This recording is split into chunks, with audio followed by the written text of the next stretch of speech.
Le travail illégal génère de la précarité et est à l'origine d'un préjudice important pour les finances publiques. Quelles sont les différentes formes de travail illégal? C'est ce que nous allons voir.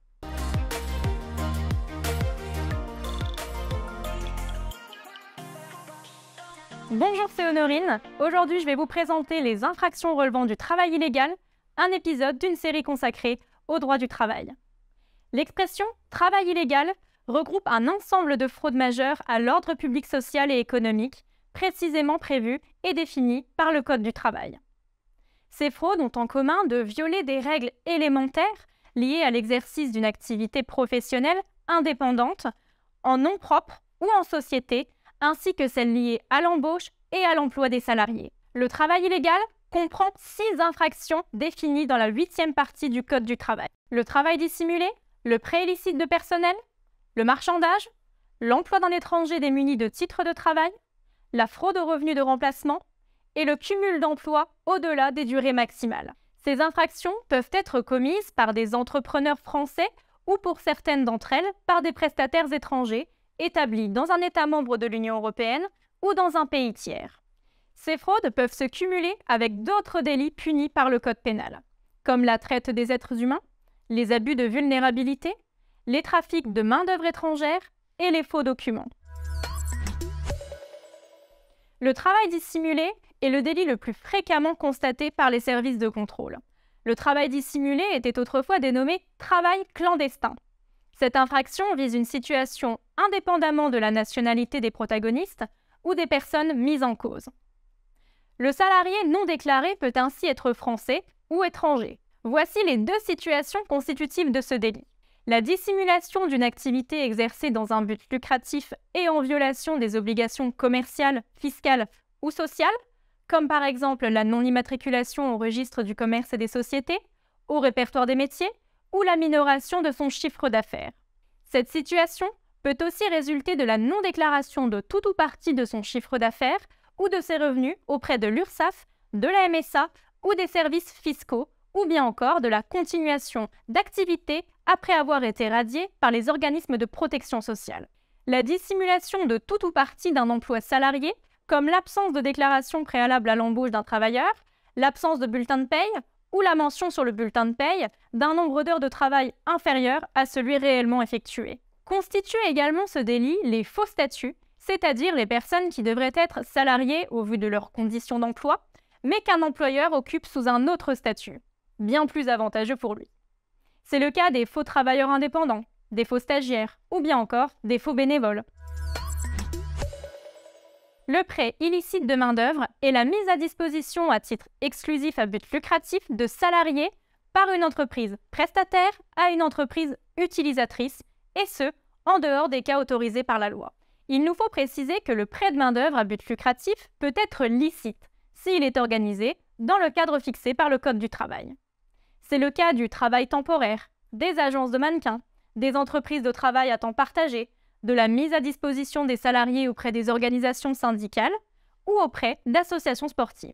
Les associations intermédiaires, les entreprises de travail temporaire d'insertion, les associations de services aux personnes, ainsi que les groupements d'employeurs, que les entreprises de travail à temps partagé peuvent également mettre soit à titre onéreux, soit à titre non lucratif certaines catégories de personnes à la disposition d'entreprises ou de particuliers. Les opérations de prêt de main-d'œuvre à but non lucratif sont autorisées dans les conditions fixées par le Code du travail. Le prêteur et l'utilisateur de la main-d'œuvre peuvent être sanctionnés. Le marchandage est un délit assez proche du prêt illicite de main-d'œuvre. Pour qu'il soit constitué, il faut établir une opération de fourniture de main-d'œuvre à but lucratif qui cause un préjudice aux salariés ou qui élude l'application de la loi, du règlement ou de la convention collective. Nul ne peut, directement ou indirectement, embaucher, conserver à son service ou employer un étranger non muni de titre l'autorisant à exercer une activité salariée en France. Le trafic de main-d'œuvre étrangère consiste à introduire en France des travailleurs étrangers non ressortissants de l'Union européenne sans l'accord préalable de l'administration française ou à les aider à y séjourner.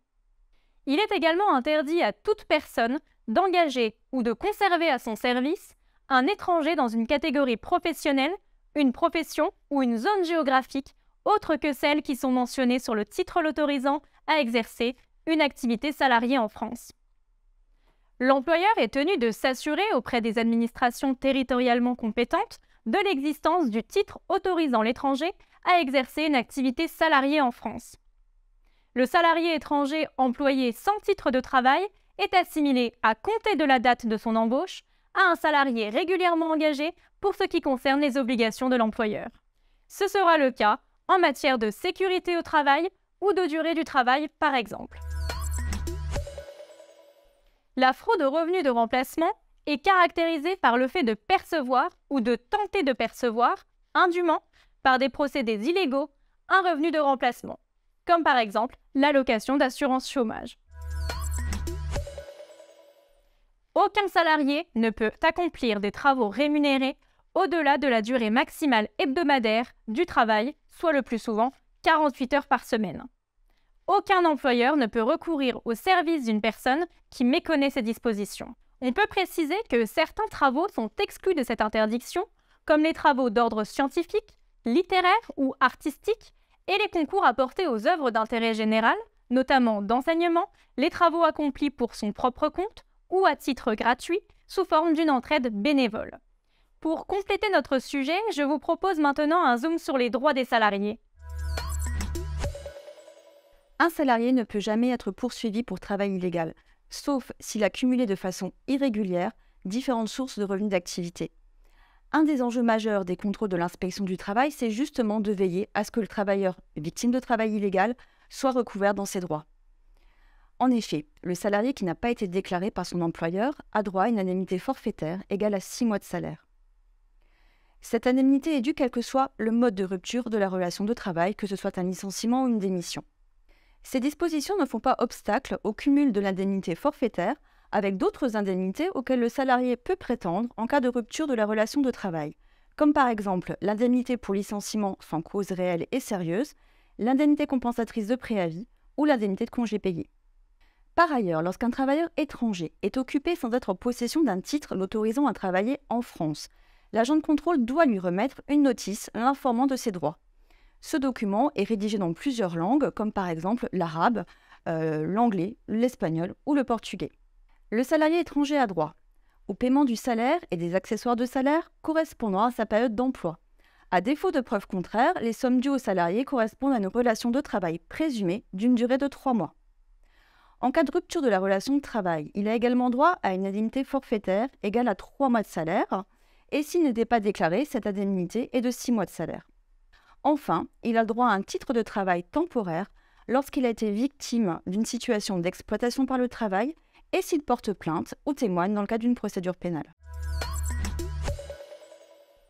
Nous arrivons au terme de cette vidéo. Il y a donc 3 points à retenir. Premier point, le Code du travail définit 6 infractions relevant du travail illégal. Ensuite, certaines opérations de prêt de main-d'œuvre sont licites. Enfin, les salariés bien qu'embauchés dans des conditions irrégulières bénéficient de droits. Vous avez apprécié ce contenu et la pratique du droit du travail vous intéresse? Découvrez le métier d'inspecteur du travail, un métier de terrain qui vous permettra de mettre en pratique vos connaissances sur l'ensemble du champ couvert par le Code du travail et bien plus encore. À très bientôt pour un nouvel épisode consacré au droit du travail.